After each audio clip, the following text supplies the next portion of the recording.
Hello students, I hope you all are writing notes through my video lectures. मुझे लगता है कि आप सब लोग मेरे वीडियो लेक्चर्स को देख करके नोट्स प्रिपेयर कर रहे होंगे और जैसा कि न्यू सेशन की स्टडीज वीडियो लेक्चर्स के थ्रू असाइनमेंट्स के थ्रू स्टार्ट हो चुकी हैं, तो अगर स्टूडेंट्स आपने नोट्स नहीं लिखे हैं तो प्लीज़ वीडियो लेक्चर्स को देख करके नोट्स प्रिपेयर करना स्टार्ट कर दीजिए। और आज का मेरा जो लेक्चर है वो है टाइप्स ऑफ केमिकल रिएक्शन पर। देखिए केमिकल रिएक्शन कितने टाइप्स की होती हैं। As you can see there are 5 types of chemical reactions. First type is combination reaction और एडिशन रिएक्शन। आप इसको कॉम्बिनेशन रिएक्शन भी बोल सकते हैं या आप इसके लिए सेकंड नेम एडिशन रिएक्शन भी यूज कर सकते हैं। उसके अलावा आप इसको सिंथेसिस रिएक्शन भी बोल सकते हैं फर्स्ट रिएक्शन को। Second is decomposition reaction. Decomposition और you can say dissociation reaction और another name is analysis reaction and chemical breakdown. ये सब डिसोसिएशन रिएक्शन के ही नाम है। आप इसको डीकंपोजिशन बोलिए, एनालिसिस रिएक्शन बोलिए या केमिकल ब्रेकडाउन बोलिए, सबका मीनिंग एक ही है, डिसोसिएट होना। नेक्स्ट डिस्प्लेसमेंट रिएक्शन या इसके लिए आप सेकेंड नेम यूज कर सकते हैं substitution reactions. Next one is double displacement reactions and fifth type of reaction is oxidation reduction reaction और you can say redox reaction. Oxidation reduction, reduction के लिए RED को यूज किया गया और ऑक्सीडेशन के लिए OX लिखा गया, तो आप इसको ऑक्सीडेशन रिडक्शन रिएक्शन बोल सकते हैं या शॉर्ट में आप इसके लिए एक एक्रोनिम यूज कर सकते हैं redox reactions. So first we will discuss about the combination reaction और एडिशन रिएक्शन। पहले टाइप को हम लोग अभी डिस्कस करेंगे। This is the first type of reaction, chemical reaction, combination reaction और you can say that addition reaction। देखिए इसके लिए मैं आपको एक इजी कॉन्सेप्ट बता देता हूं। इसमें आपको याद रखना है कि पार्टिसिपेट करने वाले जो सब्सटेंसेज है मतलब कि रिएक्टेंट्स हैं वो 2 या 2 से ज्यादा हो सकते हैं, लेकिन कॉम्बिनेशन के बाद वो आपस में जुड़ने के बाद सिर्फ एक ही प्रोडक्ट बनाएंगे। ऐसी रिएक्शंस को कॉम्बिनेशन रिएक्शन बोलते हैं जिसमें रिएक्टेंट 2 या 2 से ज्यादा होंगे लेकिन प्रोडक्ट सिर्फ एक बनेगा, सिंगल प्रोडक्ट होगा। अब डेफिनेशन देख लीजिए, दोज रिएक्शंस इन विच 2 और मोर सब्सटेंसेस कंबाइन। ऐसी रिएक्शन जिनमें 2 या 2 से ज्यादा सब्सटेंसेस कंबाइन होते हैं, मतलब रिएक्टेंट 2 या 2 से ज्यादा होंगे, to form a single substance. वो सारे सब्सटेंस कंबाइन होंगे, जुड़ेंगे, क्या बनाने के लिए? एक सिंगल सब्सटेंस को बनाने के लिए, मतलब एक ही प्रोडक्ट को बनाने के लिए, आर कॉल्ड कॉम्बिनेशन रिएक्शन। इन रिएक्शंस को कॉम्बिनेशन रिएक्शन बोलते हैं। अब देखिए यहाँ पर कुछ मैंने फॉर्मूलाज लिखे हैं, जैसे कि एलिमेंट और एलिमेंट जब कंबाइन होंगे तब क्या बनेगा? कंपाउंड बनेगा। ये भी कॉम्बिनेशन रिएक्शन का ही टाइप है। नेक्स्ट, एक एलिमेंट कंपाउंड के साथ रिएक्शन करता है, पार्टिसिपेट करने वाले रिएक्टेंट 2 हैं, लेकिन जो रिजल्ट बनेगा, जो प्रोडक्ट बनेगा वो होगा कंपाउंड। तो रिएक्टेंट 2 या 2 से ज्यादा है हो सकते हैं, लेकिन जो प्रोडक्ट है वो एक ही होगा। और कंपाउंड एक दूसरे के साथ कंबाइन होंगे, जुड़ेंगे, तब भी क्या बनाएंगे? कंपाउंड को बनाएंगे। देखिए इसके लिए एग्जांपल सुनिए। एलिमेंट और एलिमेंट जुड़ते हैं तो एक कंपाउंड बनाते हैं, जैसे कि हाइड्रोजन और क्लोरीन रिएक्शन करते हैं। हाइड्रोजन भी एक गैस है, H2, ये भी एक गैस है, और जो क्लोरीन है वो भी, जिसको Cl2 लिखा जाता है, क्लोरीन भी एक गैस है। मैं इसको कंपाउंड नहीं बोल रहा हूं, मैं इसको मॉलिक्यूल बोल सकता हूं, H2। देखिए कंपाउंड के लिए क्या नेसेसरी है, क्या जरूरी है? कंपाउंड के लिए ये जरूरी है कि उस मॉलिक्यूल के अंदर जो एटम्स हैं वो डिफरेंट एलिमेंट्स के होने चाहिए, लेकिन यहां पर तो एटम्स सेम एलिमेंट के हैं। हाइड्रोजन को देखिए किस तरह से लिखा जाता है, H सिंगल बॉन्ड H, तो पहला एटम भी हाइड्रोजन का है, दूसरा एटम भी हाइड्रोजन का है। मैं इसको कंपाउंड नहीं बोल सकता।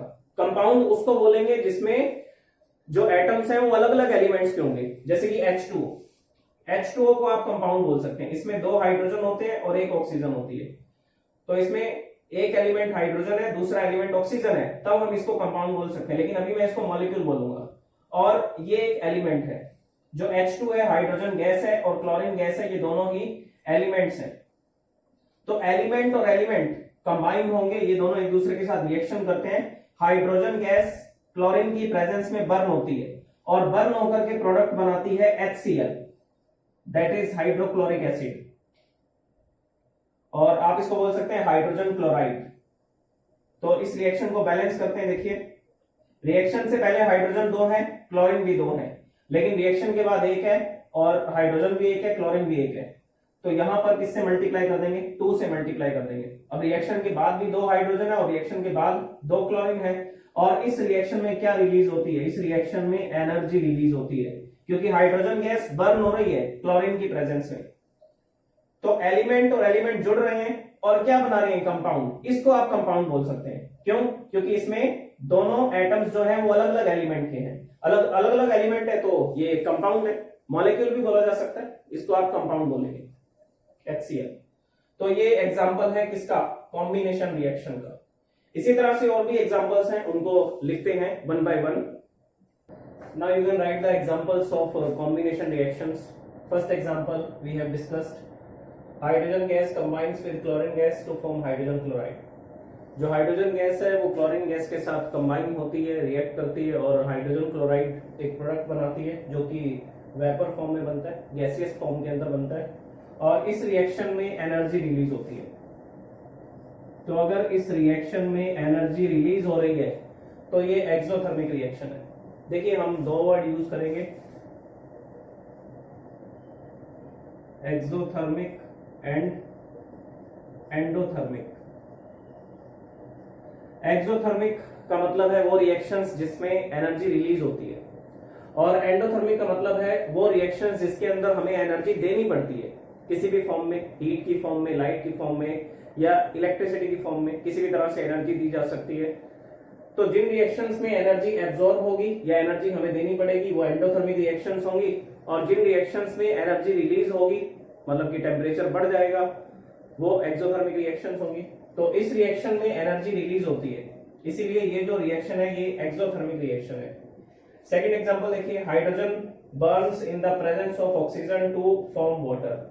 हाइड्रोजन गैस भी बर्न होती है, किसकी प्रेजेंस में? ऑक्सीजन की प्रेजेंस में। ऑक्सीजन एटमॉस्फेयर में प्रेजेंट है, अभी हमारे आसपास सराउंडिंग में ऑक्सीजन है। अगर हम हाइड्रोजन गैस को यहाँ रखेंगे तो वो ऑक्सीजन के साथ रिएक्शन करना शुरू कर देगी, और हाइड्रोजन गैस जो है वो भी ऑक्सीजन के साथ बर्न होती है और क्या बनाती है? वाटर।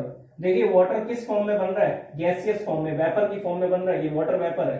वेपर की फॉर्म में क्यों बन रहा है? क्योंकि इस रिएक्शन में भी हीट एनर्जी रिलीज होती है, और इस हीट एनर्जी की वजह से जो वाटर बनता है वो लिक्विड फॉर्म में नहीं प्रोड्यूस होता, वो गैसियस फॉर्म के अंदर मिलता है, वेपर की फॉर्म में मिलता है। तो ये भी एक एक्सोथर्मिक रिएक्शन है। और ये किसका एग्जांपल है? कॉम्बिनेशन रिएक्शन का। देखिए 2 रिएक्टेंट है, प्रोडक्ट 1 है, 2 रिएक्टेंट है, यहां पर भी प्रोडक्ट 1 है। अब ये रिएक्शन बैलेंस्ड केमिकल रिएक्शन नहीं है, इसको बैलेंस करना पड़ेगा इक्वेशन को। रिएक्शन से पहले ऑक्सीजन 2 है, लेकिन रिएक्शन के बाद ऑक्सीजन 1 दिख रही है, तो हमें यहां पर इसको 2 से मल्टीप्लाई करना पड़ेगा। जैसे 2 से मल्टीप्लाई करेंगे ऑक्सीजन तो 2 हो जाएंगी, लेकिन हाइड्रोजन रिएक्शन के बाद 4 हो चुके हैं, 4 हो चुके हैं, तो रिएक्शन से पहले भी 4 होने चाहिए, तो यहां पर भी 2 से मल्टीप्लाई कर देंगे।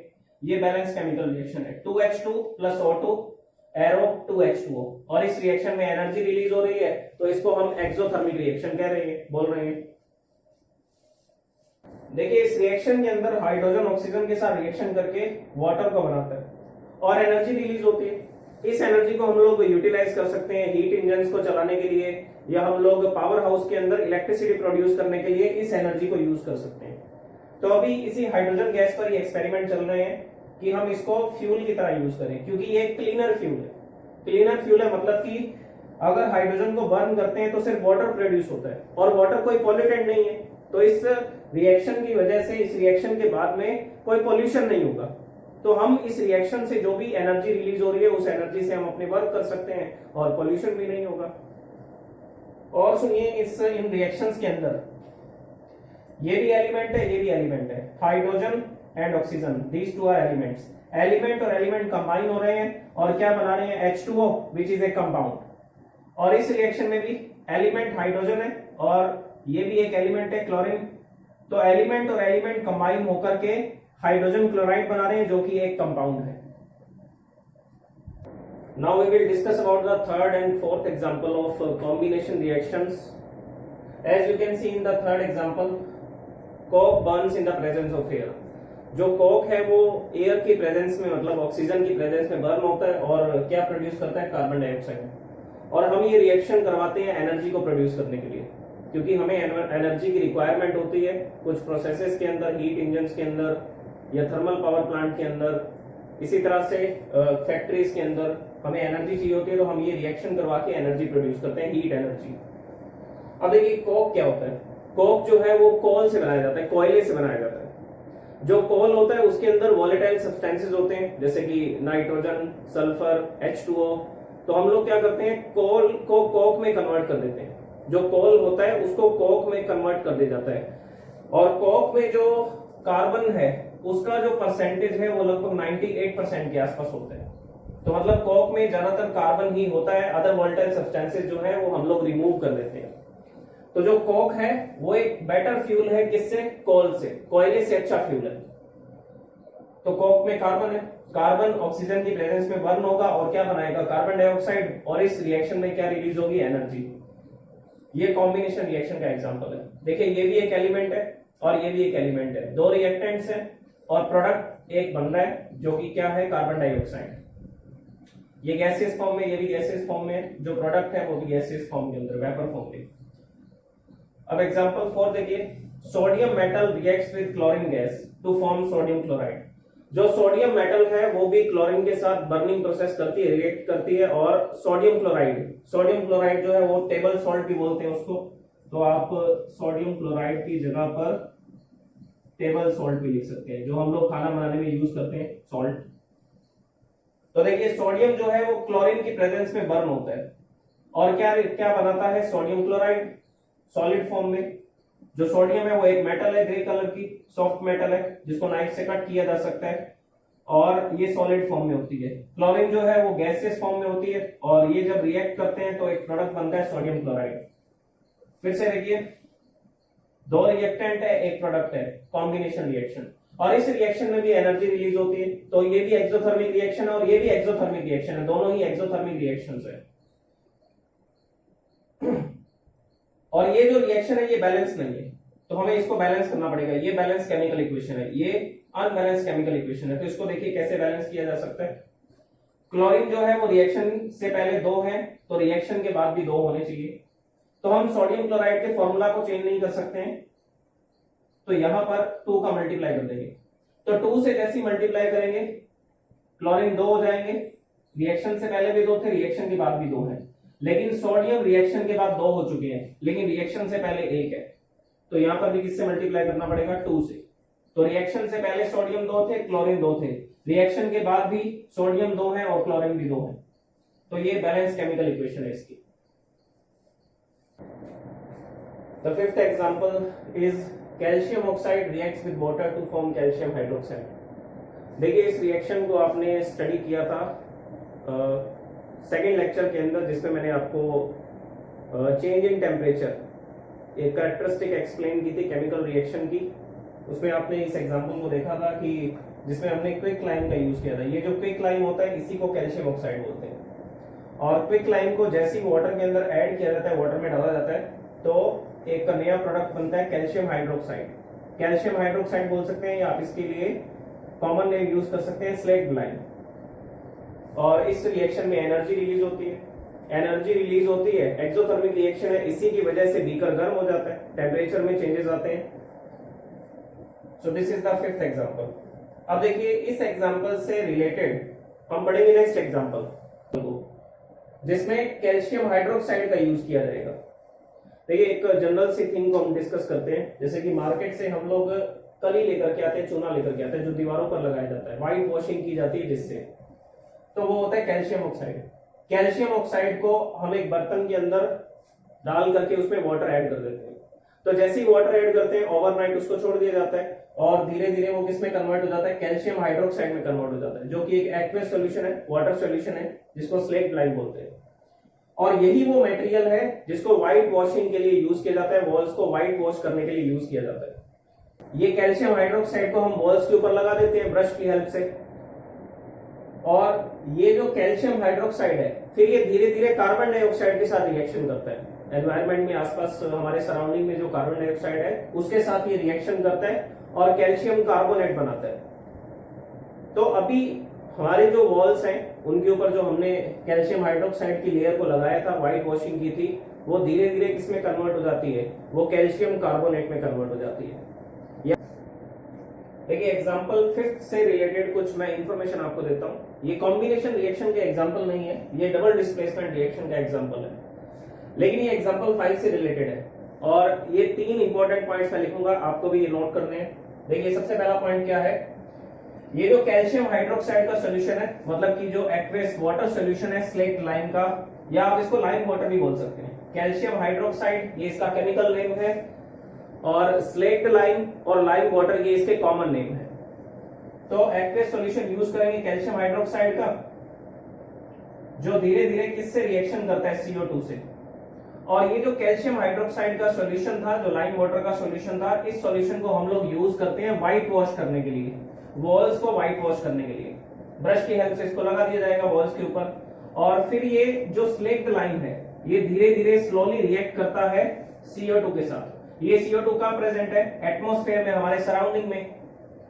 और फिर 2-3 दिन में ये लिखा हुआ है देखिए, फॉर्म से thin layer of calcium carbonate, और धीरे धीरे ये कैल्शियम कार्बोनेट में कन्वर्ट हो जाता है, एक पतली लेयर बना लेता है कैल्शियम कार्बोनेट की। कितने दिन के बाद, कितने दिन में, 2 से 3 दिन के अंदर, आफ्टर व्हाइट वॉशिंग। और ये जो कैल्शियम कार्बोनेट है इसकी अपीयरेंस कैसी होती है, शाइनी, चमकदार होता है। तो वॉल्स के ऊपर हम अप्लाई क्या करते हैं, कैल्शियम हाइड्रोक्साइड, वो धीरे धीरे CO2 के साथ रिएक्शन करता है और लास्ट में फाइनली वॉल्स के ऊपर क्या लगा रह जाता है, कैल्शियम कार्बोनेट। तो अभी वॉल्स के ऊपर जो लगा हुआ है वो कैल्शियम कार्बोनेट है, और ये जो कैल्शियम कार्बोनेट है ये सॉलिड की फॉर्म में है। अगर ये सॉलिड की फॉर्म में बन रहा है तो मतलब कि ये प्रेसिपिटेशन रिएक्शन है। देखिए रिएक्शन से पहले एक्वेस था, ये वाटर सॉल्यूशन था, लेकिन बाद में क्या फॉर्म हो रहा है, सॉलिड फॉर्म हो रहा है।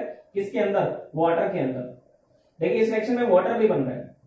वॉल्स के ऊपर जो कैल्शियम हाइड्रोक्साइड लगाएंगे और वो CO2 से रिएक्शन करने के बाद वाटर का फॉर्मेशन भी करेगा, लेकिन वो वाटर ड्राई अप हो जाएगा, सूख जाएगा 2-3 दिन में, और क्या बच जाएगा, सिर्फ कैल्शियम कार्बोनेट। और ये होगा व्हाइट कलर का, तो इसको हम लोग व्हाइट प्रेसिपिटेट बोलेंगे।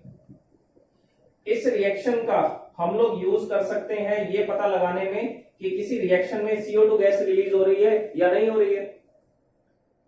जैसे कि हम लोग एक्सहेल करते हैं, ब्रीथ आउट करते हैं, सांस लेते हैं, तो उस समय पर CO2 गैस बाहर निकलती है। इनहेल करते हैं ऑक्सीजन गैस और एक्सहेल करते हैं CO2 गैस।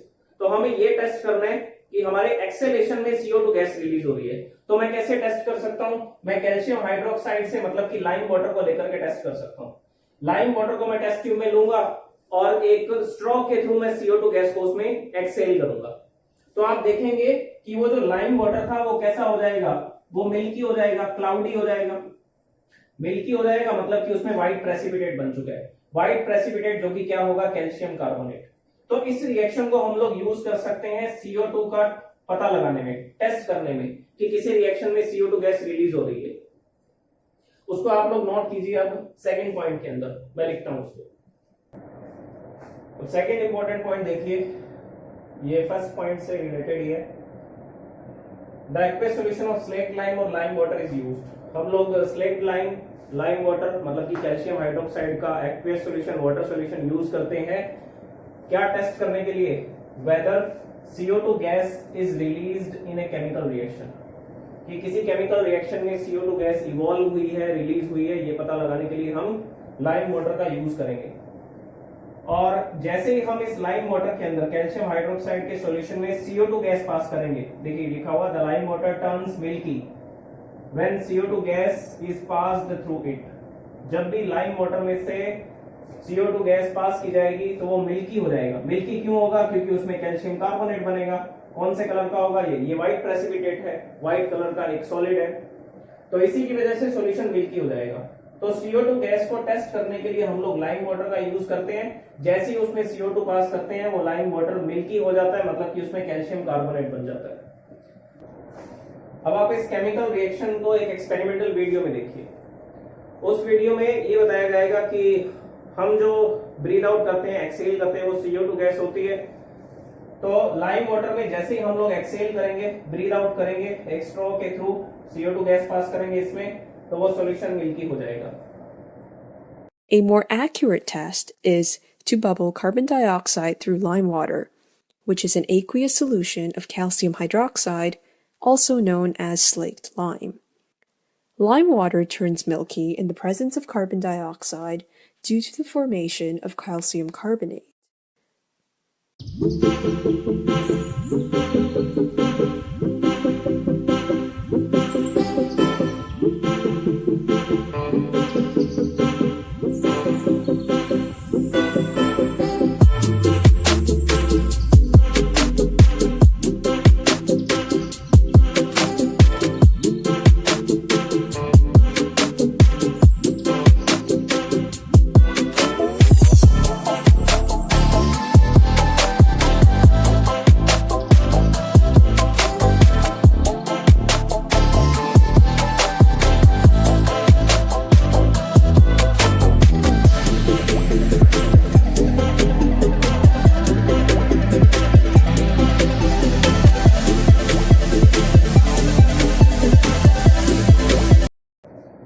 ये थर्ड पॉइंट आप नोट कीजिए इंपॉर्टेंट पॉइंट्स में। The chemical formula of marble is CaCO3। देखिए हमारे घर पर जो फ्लोर्स हैं जिसमें हम लोग मार्बल लगाते हैं वो कैल्शियम कार्बोनेट ही होता है, CaCO3 ही होता है। और इस वीडियो लेक्चर में हमने डिस्कस किया कॉम्बिनेशन रिएक्शन क्या होती है और उसके एग्जांपल्स को डिस्कस किया और ये 3 इंपॉर्टेंट पॉइंट्स को भी डिस्कस किया है। और नेक्स्ट वीडियो लेक्चर में हम डिस्कस करेंगे second type of chemical reaction, decomposition reaction.